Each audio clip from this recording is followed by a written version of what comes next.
lived down here in South Phoenix in different little places, and my dad built a house 2 houses north of my grandparents' house. Aww. And but they didn't live there very long. My father has history. He has a short attention span. Once he's done with something, he's going on to something else.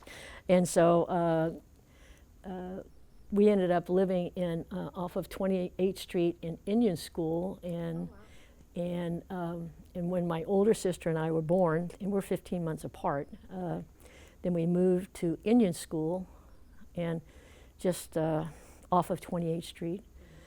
And then my dad had a fertilizer business, and it was at 24th Street on the south side of the river bottom. Mm-hmm. And it was a very successful business, but again, he got bored and decided he'd take up ranching. Oh, so wow. Off we went to Squaw Valley, and we lived in Squaw Valley for about a year. And I went to a one-room schoolhouse there in Squaw Valley. The schoolhouse is still there as a historical site. Wow. That makes me feel almost like, okay, that school is a historical site. Roosevelt's gone, and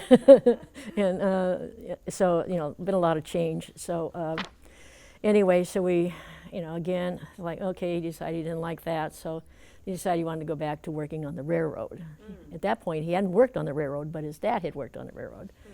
So off we go to Missouri. So I lived for about a year in Missouri, and we lived, as I found out later, it was the Mischlispy hunting shack. That's what we lived in, literally.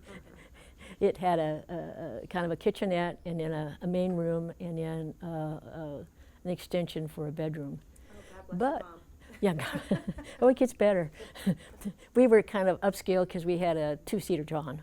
Oh, two-seater. Yeah. Excellent. Yeah, complete with the Sears and Roebuck catalog.